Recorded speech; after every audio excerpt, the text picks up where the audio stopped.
can. They stop as soon as you start recording. Boy, sing with them. Sing with them, Will. No, they ran it back.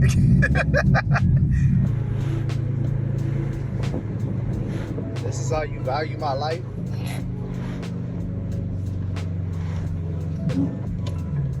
That's crazy. He uses his knees for everything.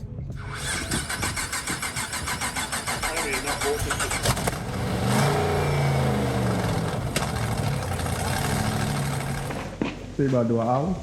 Yep. Triple backflip ollie. Triple backflip 95 with my boots on. Damn. Oh!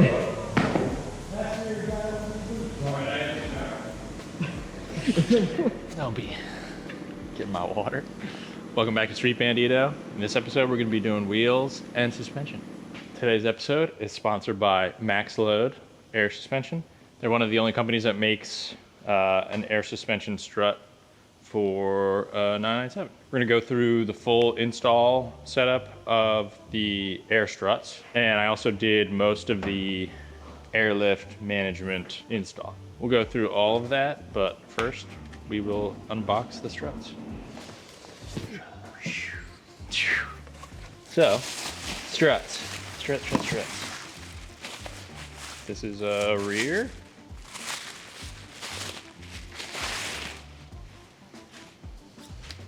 It's nice. Some struts don't have bag adjustability, or they just pretty much are set, like the do-it-yourself struts for Airlift's old setup that I put on my 2002. You can't like adjust, you can't mount it and then adjust the height of the bags after the fact. They like metal collars, double bellow bag, which is also nice. If you have a big single bellow, it can pop out wider. So this keeps it tight farther away from your wheel, so you can mount a wider wheel. It doesn't have any suspension interference or anything like that. The rears don't have camber adjustment in the top. You'll just adjust it with your lower arms, your stock arms, or you can get adjustable arms. And then the fronts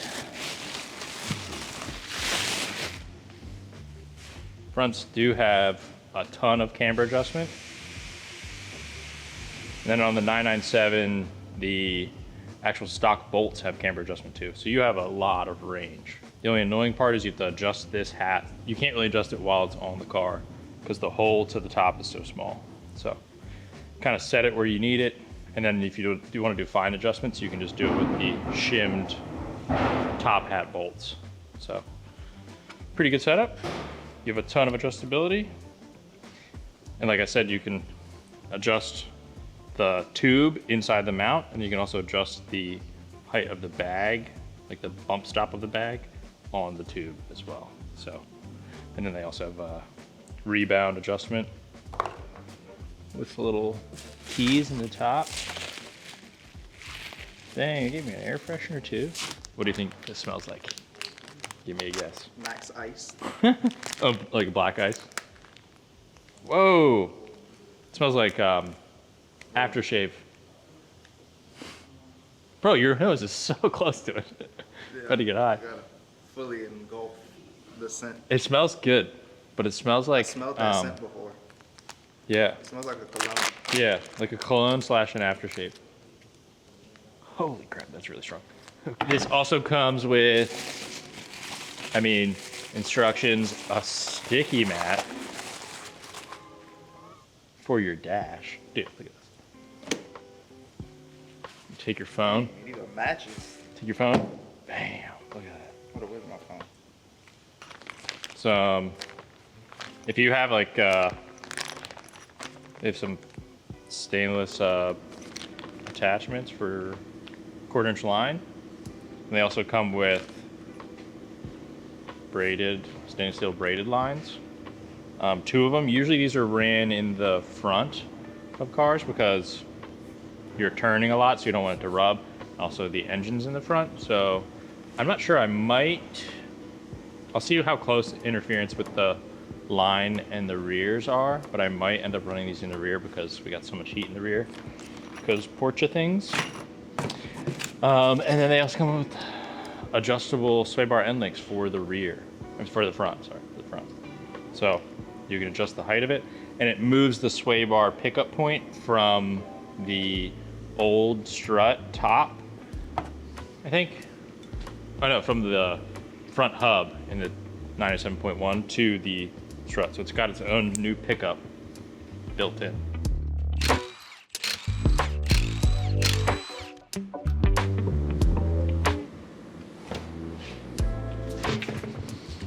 A nice screw in this.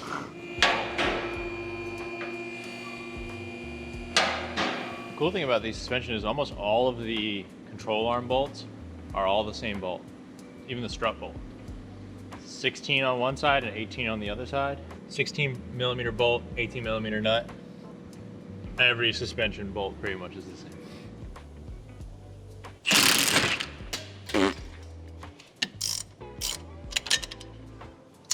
What is your gender? I'm a mechanic. What is your gender? My gender. I'm a mechanic. What? It's like the best meme. These have PASM. PASM. I'm not even sure what it stands for. I'm not going to try, but. Porsche Active Stability Management. Sure, that works. I'm a mechanic.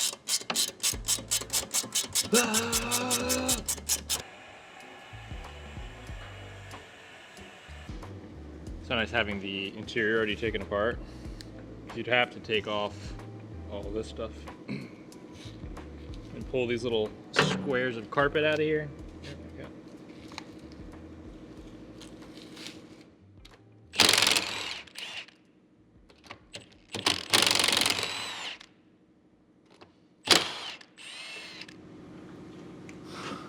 It's funny, I did this like a couple weeks ago and I still don't remember the order in which I did it at all.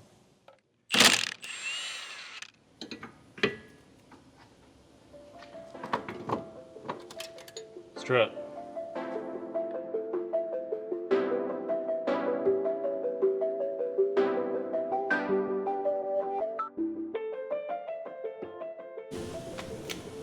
You know what, you over here sneak taking off stickers? That's crazy. Sneak take off stickers. You want to take your Live Strong bands off? Yeah, probably. Doesn't match this yellow, Yeah. so I gotta take them off. But we're gonna set these on all the way soft. Common misconception with air suspension is you can't really dial in the spring rate per se. There's no spring on it. But if you set the height of your bag correctly, the pressure in the bag is essentially the spring rate. So that's going to be how stiff the spring section of your strut is going to be. The rebound that we're adjusting is just the actual compression of the shock in the center of it. So I'll keep these on soft, and then I have these maxed out as low as they can go right now, just to see how low this car is going to be. Usually you would run, if you want like flush fitment, you'd run like 20s on a 911. My car came with like they call them lobster claw wheels. Not really sure why they call it that, but they're 19s stock. I'm actually going with an 18-inch wheel. So I want them as low as possible and soft for right now. I'll just leave this in here. All right. Now we'll move on to the front and do the same thing. I need it.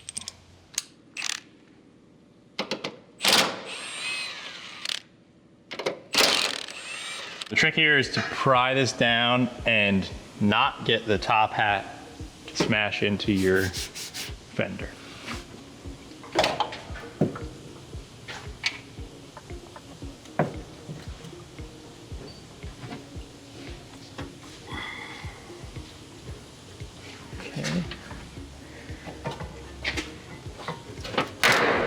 Okay. Now the bolt that goes in the in the strut, I guess in the hub to hold the strut is actually part of the sway bar end link, which we're replacing with the new sway bar end link that mounts to the strut. So I'm gonna go ahead and take that end link off, and I'm gonna cut the head of it off just to use the bolt. I need this bolt, but I don't need this sway bar end link.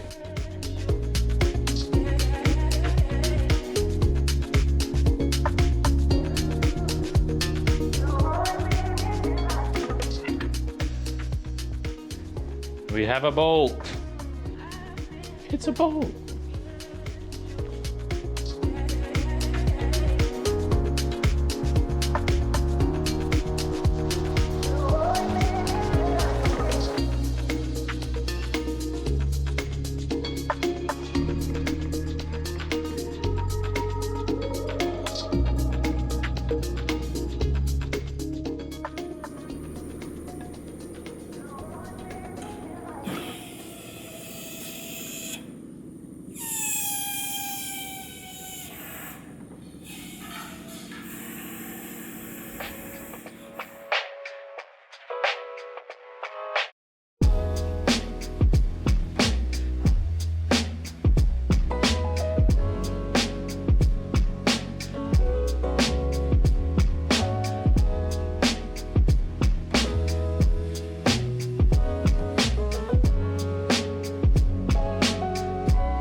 So we have all of our air lines ran to the manifold.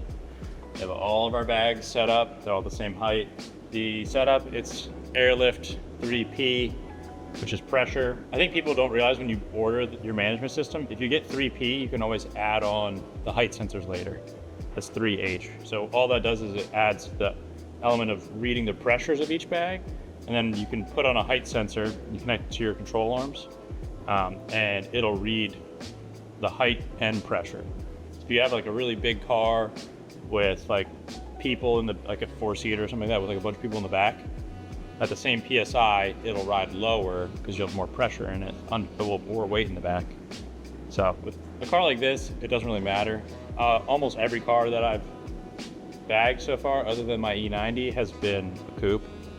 So I haven't really needed it. But so you can get 3P, and then say you want to switch to the 3H system later, just buy the height sensors, plug them into these guys. That's it. But I'll keep that on there. So the management system comes with the, you can order it with different compressors, different tank sizes. I went with a 4-gallon, I think. I really don't remember, it's been a little while. 4-gallon tank, 444C compressor. They did come out with a new compressor that's slightly quieter than this, but I'm not really worried about that. I'll show you about why later. I welded on some little tabs onto the edge of this bracket right here. This bracket used to hold the old navigation system for the outdated stereo navigation, like center console. We're swapping that out for just an aftermarket unit that doesn't look too bad, that has Apple CarPlay and stuff like that. So they do sell a the Porsche made their own new unit that backdates, that updates the 997, which is pretty cool. This came out like last year or 2 years ago. So you can buy an OEM Porsche doubled in, doesn't have all the weird buttons on the side of it, but it's like $1,500 for a radio. So maybe I'll do that. My thoughts in here were keep everything as tight as possible and hide everything. Some people with bags want to put like their tank front and center, fill their entire trunk, put it in the back window. That's all cool. I'd rather not anybody know ever that I have bags. I just like the usability of them. So the kit comes with its own wiring harness. Really nice since it's mounted right here. I don't have to run it very long. It has like a really long, like 20-foot leads for the battery, but I had to use maybe 3 feet of it. And then down here where the tank is, there's just a single inlet, inlet from the compressor, outlet to the manifold. And at the very bottom, there's a purge valve also. Usually I would run this to this valve right here, but I had this valve sitting around and I mounted it, but I realized this valve is like leaking internally. So my tank would be empty after a couple days. So I'm gonna leave this. This is just a regular Schrader valve. So when you're running your tank, especially like in colder weather, you're pulling in cold air, and then your compressor is getting hot, and it'll compress it. So it will condensate inside your tank, and then you don't want it to get a ton of like condensated air and you push it into your bags or through your manifold. That can damage stuff. So I'm gonna put a purge on there. So I'll run this little single power will run to a button in here, and every week or two, whenever you fill up gas, just purge a little bit of the water out of the bottom of your tank. But so this cover will go back on here. I had to modify it to fit. And there is another piece of carpet that covers like this little bit of carpet and stuff like that in this thing, but I'm gonna leave that off until we have this all mounted. This will cover all of that. So still serviceable. You can still get to everything. You can get to all the lines, the connector. You can make sure your compressor is running. But I think with this, maybe I'll even like put some sound deadening stuff on the inside of here. I think with this mounted and closed, and then the seal on the trunk, on the hood front, and then this down all the way and locked, I don't think it's going to be very loud, especially not in the cabin of the car. The controller I have ran all the way up here. Don't worry about this line, it's just chilling there. This is the wake system line for the air suspension. I just have it literally pressed into the battery positive right now, but I'm gonna run it into one of these fuses in here. But we need to run the calibration. To run the calibration, you need to have it on the ground, on level ground, and you need to have wheels on it, obviously. So we're gonna go ahead and get into our new wheel setup.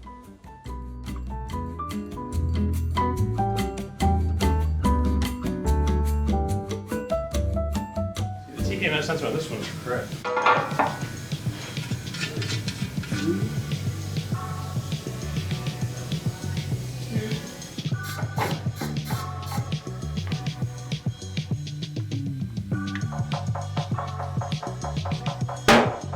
All right, these are our new wheels.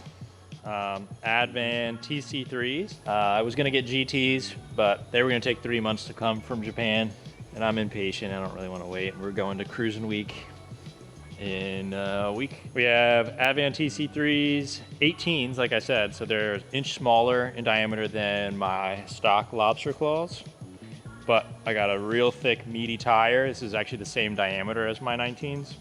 The rears are 18 by 10, so they're actually slightly thinner, and 18 by 8 on the front, so they're a ½ inch thinner on the front as well. These are definitely a lot lighter. It's kind of crazy how much lighter these are than the 19s. We wrap these in Toyo Proxy R888Rs, so these should be good for, I'm not gonna do any winter driving on these probably. I'll keep the lobster claws for spare wheels. I'll just have to pull that screw out of the one. I do have center caps for the rest of these. This is technically the machine black finish center cap, so it's slightly darker than the face, but again, that's all that was available right now, and I'm impatient, but I think it looks cool. They're not very far off. We do have spacers for these two. I'm running a 28 mil spacer on the front and rear. We got them from H&R, so they're nice and hub-centric. Legit company, I don't have to worry about them, but that'll give us nice aggressive, very aggressive fitment. I think I might rub a little bit. Before I painted the car, I did cut and trim the fenders, so the fenders are like razor thin, as tight as I can possibly get them. They won't rub. The quarters are the same. They were cut and sealed, so.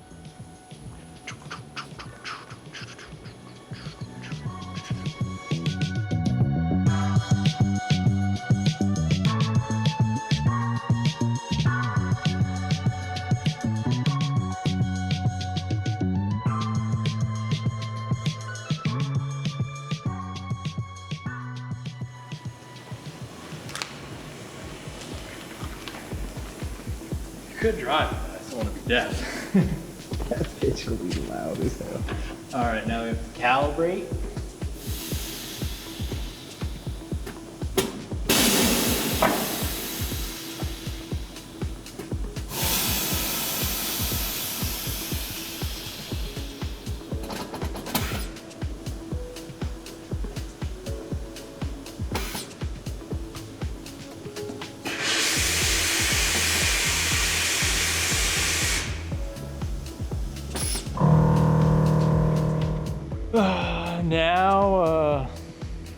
drive it. Just like this, no roof, it's fine. I do have to raise the rear up another time. This is at 40 PSI right now. I do want it stiffer in the rear, so aired out, completely 0 and 0, front and rear. It should be lower in the rear than the front because I have so much weight in the rear, I'm gonna need it slightly stiffer in the rear. But this is a little crazy with 40 PSI and 0. So I'll maybe raise it 1/2 inch, 3/4 of an inch. Overall, I'm super happy with these. Like I said, I'm not gonna be able to like touch rim to lip in the front, but that's because I'm running an 18. To do that, you'd have to have 19, maybe 20. 19s might just be kind of close, but maybe not fully touching. Very happy with it overall. This is the look this is the look I was looking for anyways. I didn't want to full stancy build it out. I might build another set of wheels later that are bigger just for fun. Well, I wish I had my lip on. I cracked my lip pulling it off when we loaded it on the trailer to take it to Tyler's.